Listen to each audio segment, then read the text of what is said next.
Hare Krishna. A very warm welcome to one and all in today's class. When I was preparing my presentation, I was going through the section of Maharaj Pratap Rudra. How Maharaj Pratap Rudra, when he went in the Jagannath Vallabh garden to serve Sri Chaitanya Mahaprabhu, at that time he did something interesting. Srila Krishnadas Kaviraj Goswami, he writes, Saba bhakte rage nila yoda hatha hayya, Prabhu pada dhari pade sahas kariya. Before Maharaj Pratap Rudra dared to start serving Sri Chaitanya Mahaprabhu, he did something interesting. What did he do? Saba bhakter agya nila yoda hatha hayya. With folded hands, he took the blessings of all the devotees who were present around him at that time. So because I'm also about to do something similar, I'm about to start serving Srimad Bhagavatam, which is not different from Krishna. Following in the footsteps of Maharaj Pratap Rudra, with folded hands, I seek blessings from each one of you, that I may be able to speak something relevant for your divine pleasure and for my own purification. So let's start today's class with a question. As soon as I say the word beautiful, what's the first thing that comes to your mind? As soon as you hear the word beautiful, what's the very first thing that comes to your mind? I'm not interested in the second thing, definitely not in the third, just the first. Okay, you can keep the answers with you. We'll come back to this question later. So in today's verse, the size of the Supreme Lord have been mentioned. And what's the size of Sri Garbhodakshai Vishnu? It's unlimited, right?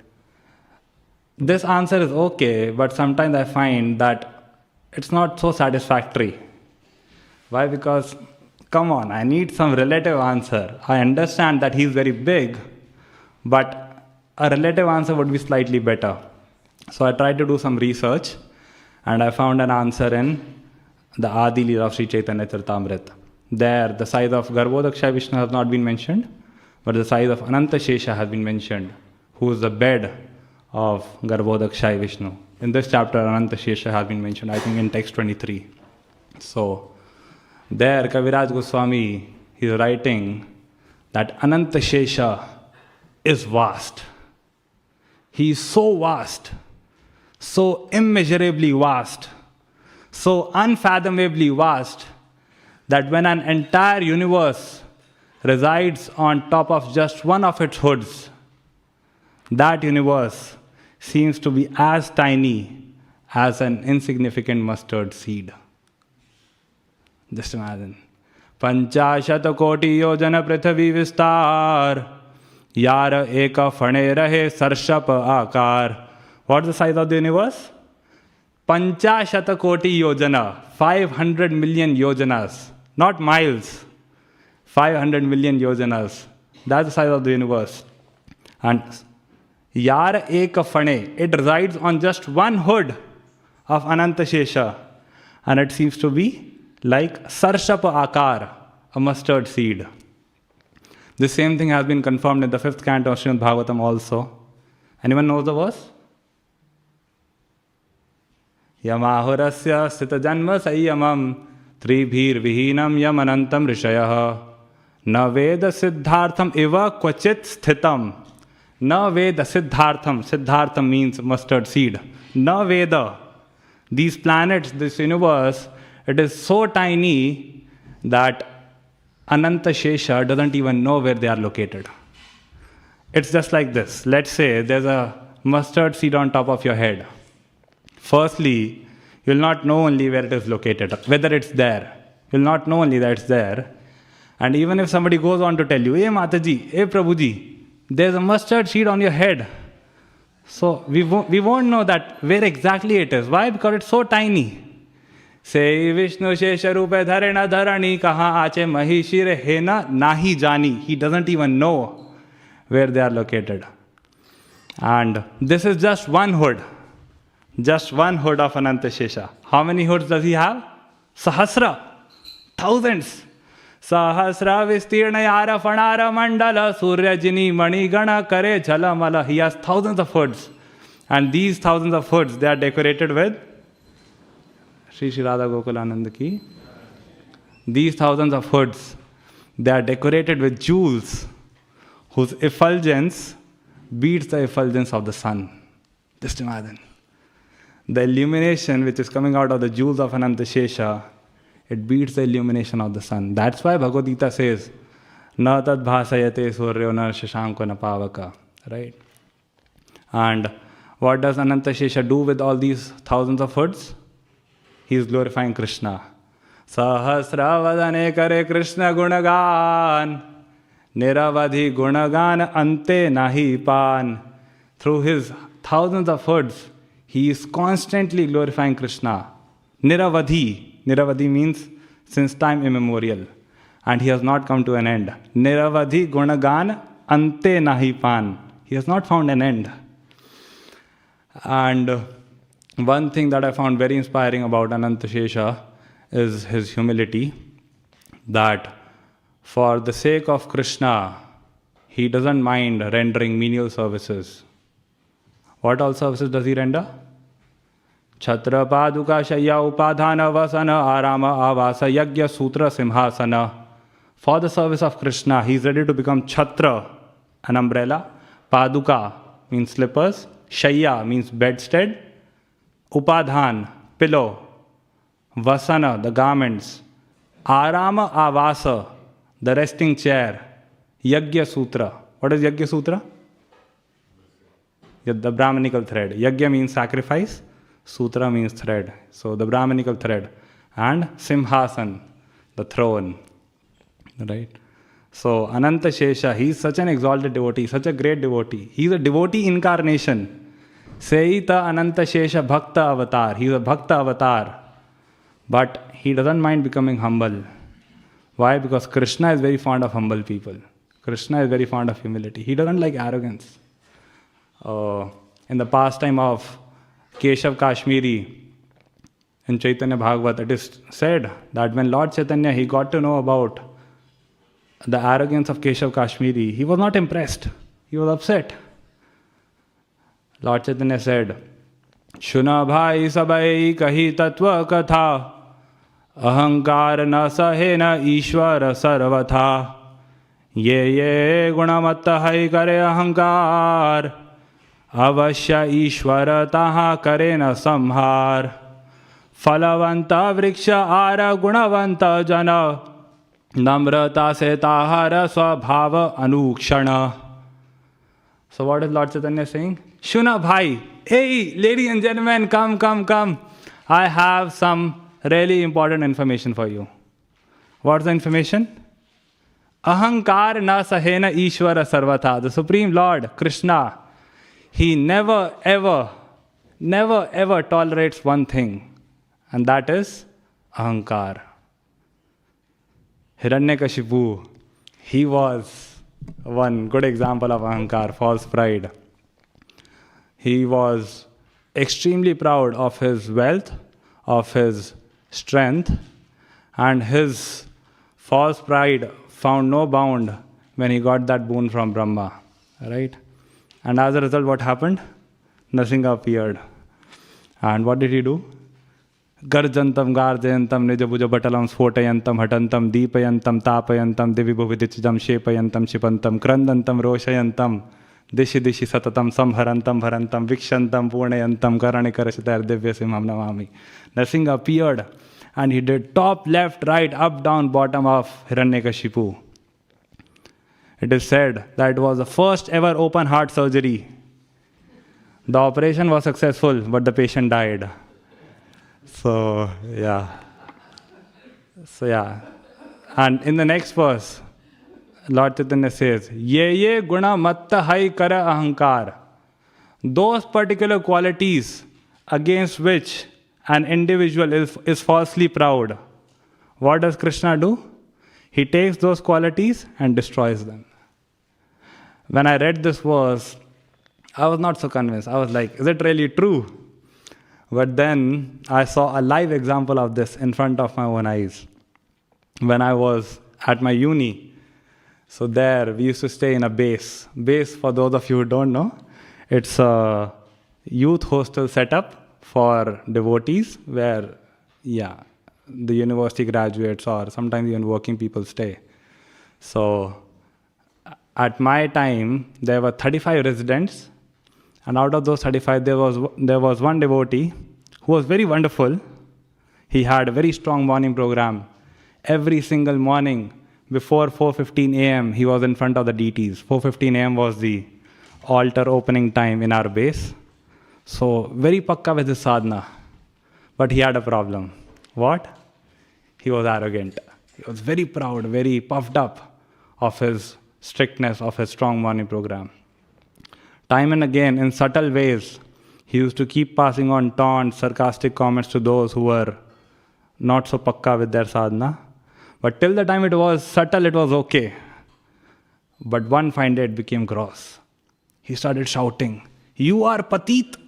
If you cannot show up in front of deities on time, you are fallen. You are good for nothing. You are this, you are that." And I was surprised that why is he behaving this way? I mean, most of the time, out of 365 days, 350 days, or at least 300 days, these boys are on time. And even if they are late once in a while here and there, that's okay. You should look at those days, no, when they are on time. Why are you looking at those days when they are getting late? And what is he trying to do? Why is he trying to create a competition over here? Are we here to compete? Are we here to compete? Yes, we are here to compete. But we are here to compete with our mind. We are not here to compete with the devotees, not amongst ourselves. So still, I didn't say anything. That day ended. Next morning, it was 4:15 a.m. 34 out of 35 people were in front of the deities. One guy was missing. It was him. Ye guna matta hai kara ahankar. Avashya ishvara taha karena samar. Of course, he is glorious. He might have been busy in some service, might have slept late, etc. But yeah, we need to be careful. And the next verse is even more interesting. Lord Chaitanya is saying, Phala vanta vriksha ara guna vanta jana. A tree which is bearing fruits and a human being who is bearing good qualities. Both of them have a common feature. What's the common feature? Both of them do not hesitate to bow down out of humility. Namrata setahara svabhava anukshana. So yeah.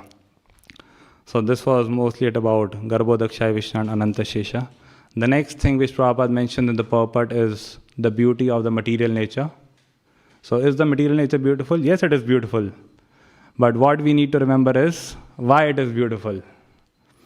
It is beautiful because it is coming from Krishna. Because Krishna is there behind. Queen Kunti confirms this in her prayers. Ime jana padasvriddha supakvaushadi virudaha vanadri nadyo danvanto ye dhante tava vikshitaye. She is praying that, oh Krishna, all these rivers, all these mountains, this vegetation, these plants, trees, etc., they are flourishing because your glance is there over them. If you remove your glance, then the situation won't be the same. It won't be the same. So, this is what we need to remember, that material nature is beautiful, but it's beautiful because Krishna is there behind. The term Krishna conscious means we remain conscious that Krishna is behind, right? That's why I asked that question in the beginning. As soon as I say the word beautiful, what comes to your mind first? When I was asked this question, Krishna was nowhere near. Nowhere near. And if Krishna is not coming, then it means there's a problem, right? If Krishna is not coming, it means we still have a lot of attraction for the material nature. We don't have attraction for the spiritual nature. Atmendriya priti vancha tare balikam, Krishnendriya priti ichha dhare premanam. When our priti is for the material nature, it is called kam. And when the same priti is for the spiritual nature, it is called prema. When our attraction is for the material nature, it is called lust. Kam means lust. And when our attraction is for the spiritual nature, It is called love. So yes, that's what we need to do. We need to transfer this attraction for the material nature to the attraction for spiritual nature. And for that, what we need to do? We need to practice. Practice what? Practice chanting Hare Krishna. We need to practice, practice, and practice. And when we'll be practicing, at that time we'll be tested. So when we are tested, what we need to do? Continue practicing. When the situation gets tense, we should become intense.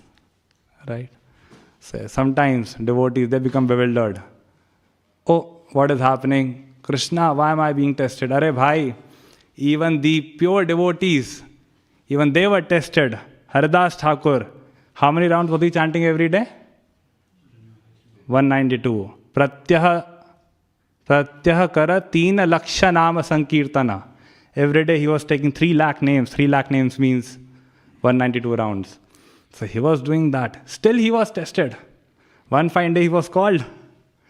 And he was told, see Haridas, you better give up this chanting of Hare Krishna.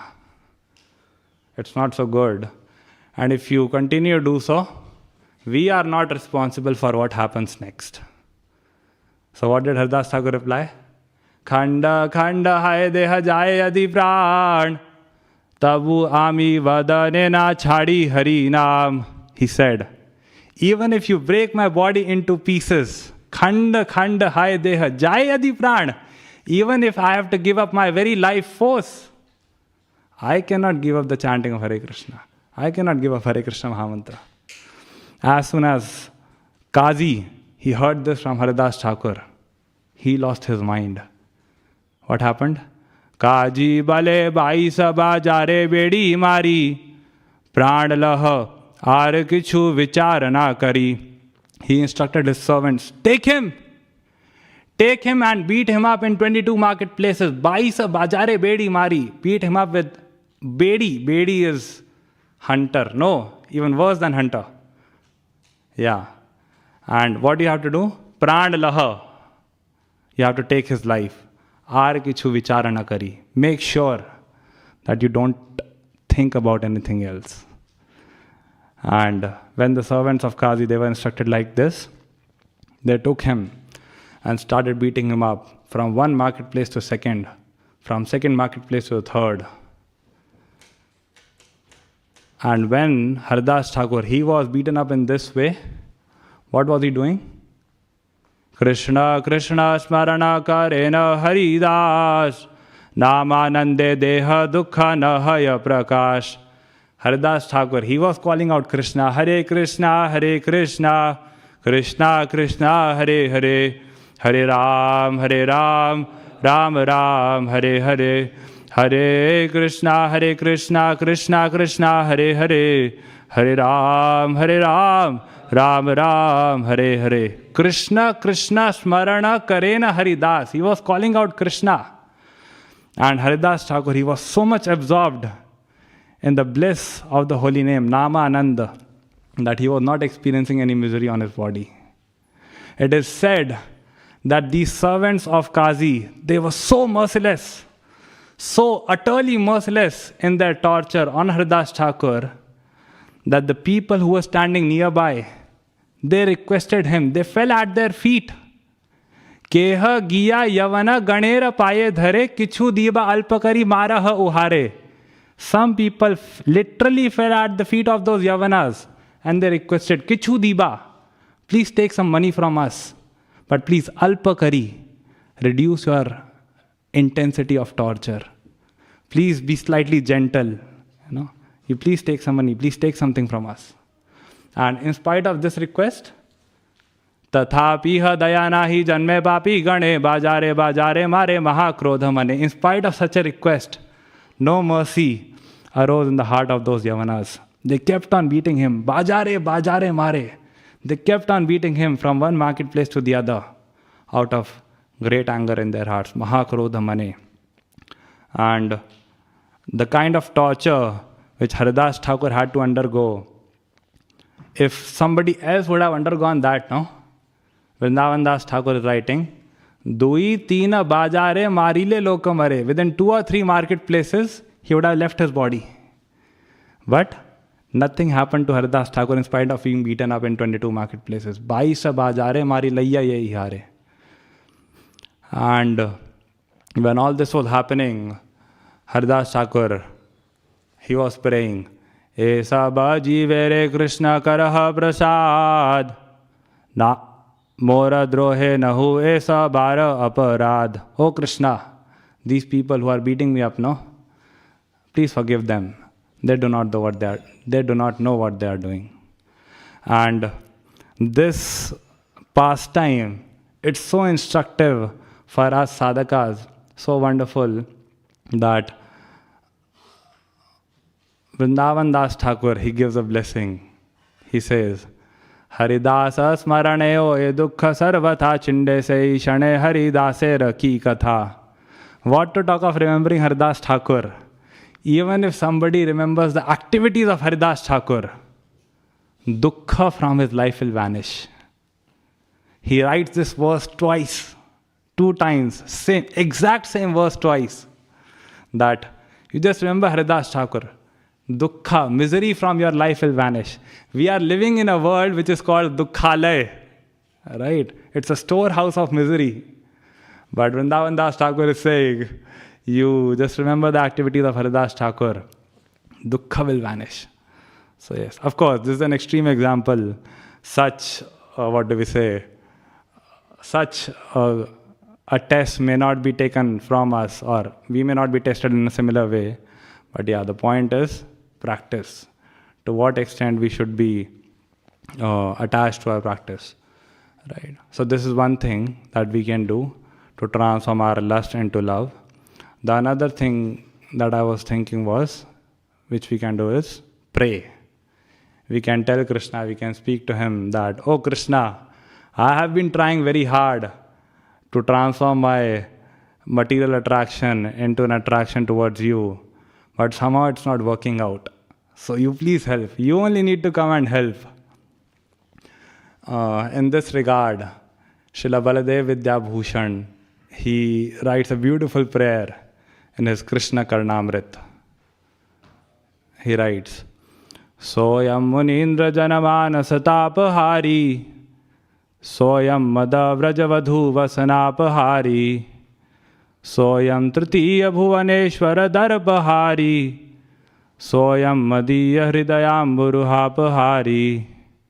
O Krishna, Srila Baladev Vidyabhushan is writing, O Krishna, you do not hesitate in taking away the tap of the munis who are performing austerity to attain you.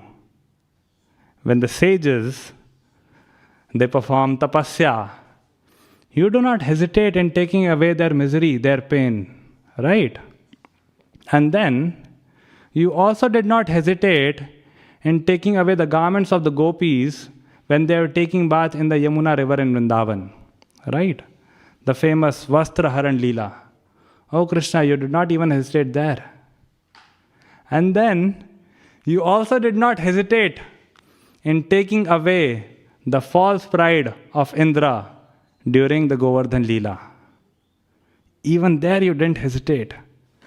Then why, oh Krishna, why? Why are you hesitating in taking away the heart of this poor living entity?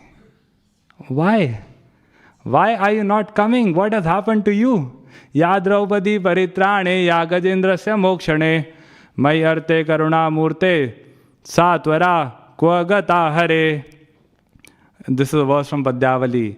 Rup Goswami is quoting that when Draupadi was in trouble and she called you out, oh Krishna, you showed immediate action, right? When Draupadi was suffering, she called for you, you were there in a fraction of a second. Similarly, when Gajendra was suffering and he called you out, again, you were there immediately. It is said that Gajendra called out Narayana, 4 syllables, Narayana. By the time Gajendra was done with the recitation of the fourth syllable, Lord Narayan was there.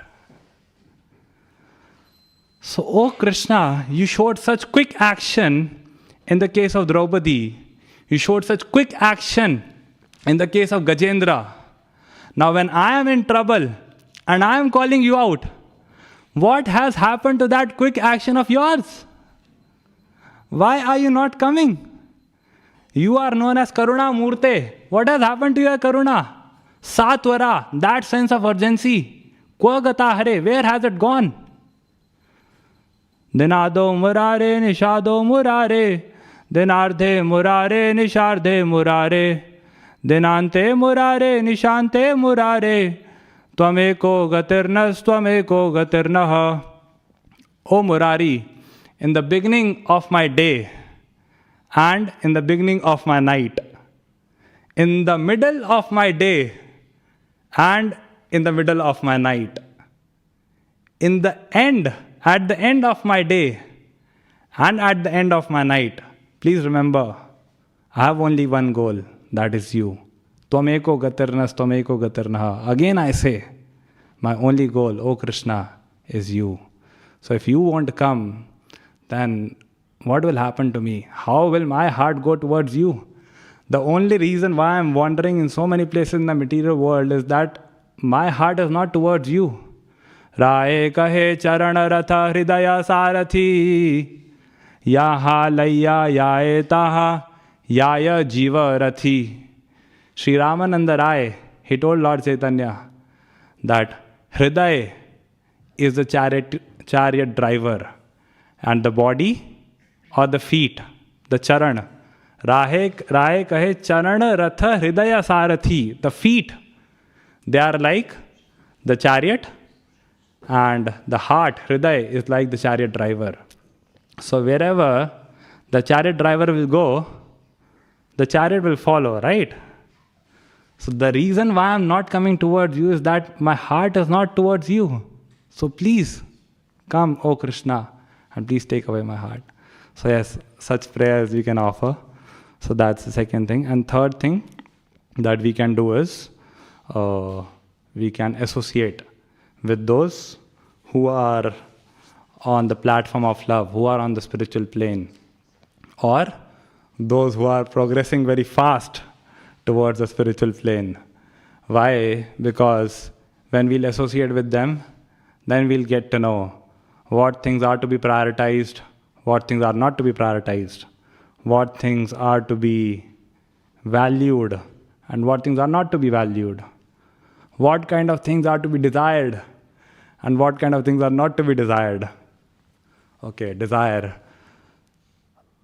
Vilokya Krishnam Rajavama Netraha Sarvendriyanam Nayanatvam Akarnya Tadvenu Ninad Bhangim Aichan Punastah Shravanatvam. Here, Srila Rupa Goswami, he's talking about the desire of the damsels of Raja.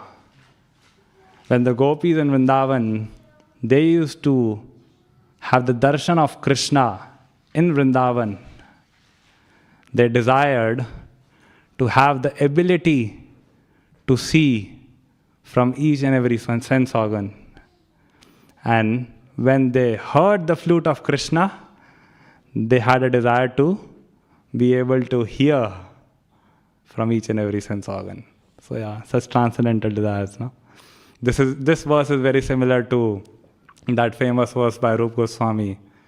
Tunde Tandavini Ratam Vitanute Tundavali Labdaye. Right? There Rupa Goswami is saying, Oh Krishna, when I chant your names, these two syllables, Krishna, they are filled with so much nectar that I desire to have millions of ears and millions of tongues. When we chant, we ask Krishna, oh Krishna, why do I have these 2 ears? Why do I have this one tongue?